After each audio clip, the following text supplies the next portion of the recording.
With me now, Samantha Vinograd. She's a former senior advisor to President Obama's National Security Council. Peter Brookes is former Deputy Assistant Secretary of Defense, now with the Heritage Foundation.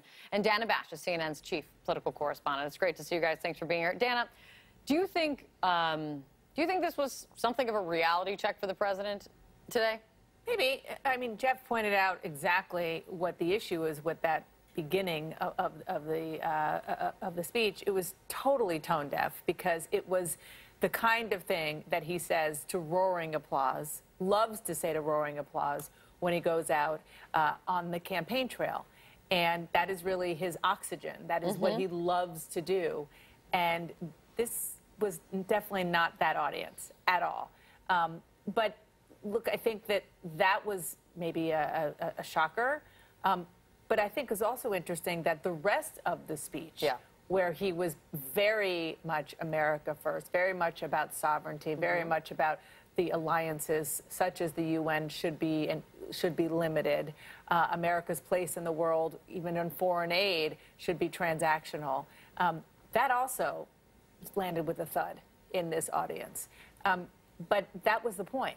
He certainly considers himself and is very much a disruptor. There is no place that he likes to be as much of a disruptor as a place like the United Nations. I think it's an excellent point. But, I mean, Sam, I don't want the point to be missed, though, that leaders get up on to the mic, step up to that microphone and say wild and controversial things. See Hugo Chavez and Bush as a devil. That's just one example of so many speeches. But from the President of the United States, I think that's what is so surprising. Exactly, and I remember my first UNGA in 2009 when Muammar Gaddafi got up there. Just say UNGA a bunch more times. Yes, people actually do say that. United Nations General Assembly.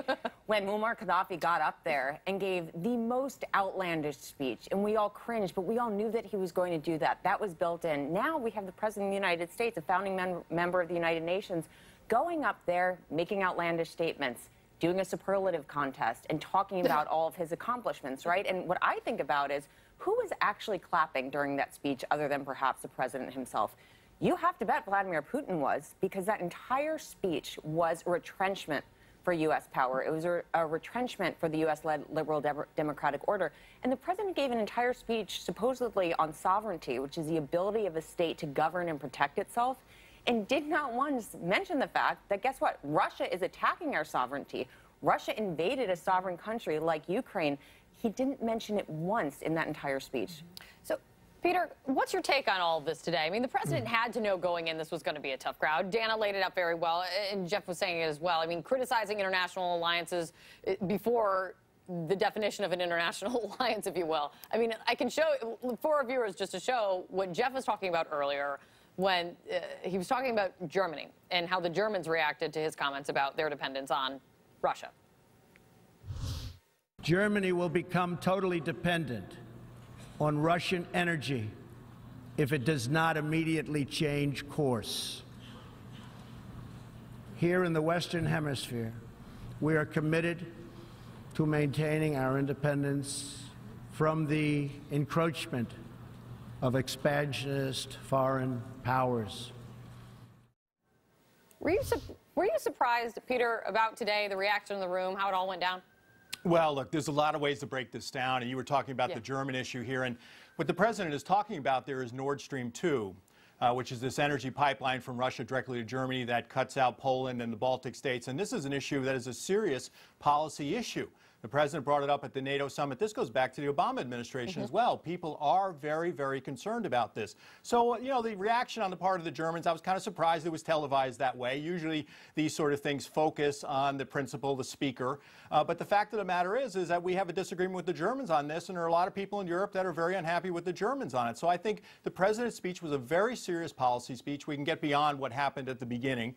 But there was a lot of things he talked about. He talked about terrorism. He talked about the Middle East. He talked about Syria, Iran, North Korea. So I thought this was a very serious policy speech and talked about a lot of the issues that are not only of importance to the United States, but also the international community. And I've been hearing an argument from a lot of, you know, kind of even-keeled, level-headed people saying this is even potentially more of a harder line speech, a tougher speech than even he gave last year, Dana, than, even though maybe the words were a little superlatives. The words were a little stronger last year in talking about North Korea. But because I do wonder, though, if a lot of what is said in the speech is overshadowed, though, by what happened at the top and the reaction of world leaders. And the reason I bring that up is the thing about this whole thing is being respected and not being laughed at is something Donald Trump takes very seriously when it comes to the world stage. He said it over and over again. He's campaigned on it a million times. Here's a couple examples. We're going to be respected again. We're not going to be a laughingstock like we have been, and we have been, believe me, all over the world. So what then is the impact of what happened today, I wonder? You know, look, I think even if this hadn't happened at the beginning of the speech today, the prediction that you just heard candidate Donald Trump make has not come to pass. It just hasn't.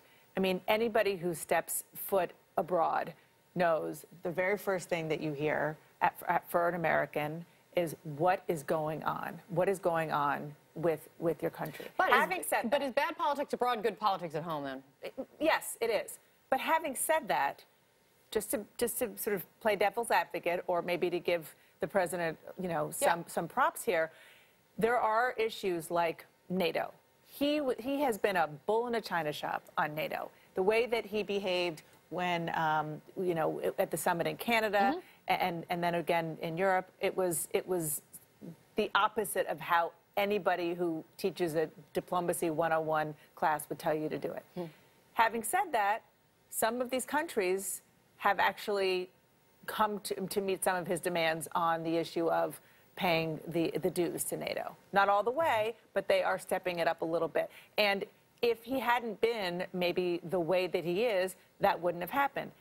There are certainly a lot of things that have gone the other way. That's just one minor example. Well, and I think to Dana's point, though, no matter laughing in the room, outside the room, whatever it may be, you're still dealing with the United States. So you're still, I do wonder, though, you know, well, this is what you're dealing with. I mean, this is still the power of the United States. It's still, you know, the strongest country in the world. So the impact abroad is, I don't know. Well, the impact abroad, we have polling numbers, actually. Pew Global Research has published numbers showing that our division of the United States abroad is at an unprecedented low. But let's look at the various variables that countries use to judge American power. We have the Secretary General of the United Nations saying a few weeks ago that American soft power is on the decline. And we have the president today in his speech saying that he's going to pull back on foreign assistance because he's only going to give it to our friends and isn't going to give it if his feelings get hurt. So we're going to be pulling back on the foreign assistance side. He also said that we are going to be pulling back our defense spending, again, if countries don't meet us on the spending side or, again, if they hurt his feelings. So what are we doing to export American leadership and America's brand abroad at this point? And I just add one other thing, is that beyond the sort of being laughed at, it's the substance of what he said. That everybody in the room who has a sense of history, because people who are diplomats generally do have a sense of history that this president doesn't tend to have, knows what previous American presidents have had to deal with and therefore have had to overcome.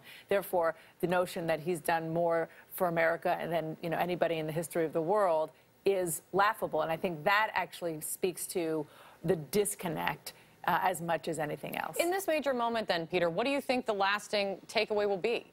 Look, I don't think the beginning of the speech is going to have any impact overseas. Every diplomat around the world is digging through for a transcript to see where they're mentioned or not mentioned and what was said and what was not said. Look, this is the United States. I think the president had a very strong message on burden sharing. Dana mentioned that, and I feel very strongly about that as well, not to take the United States for granted.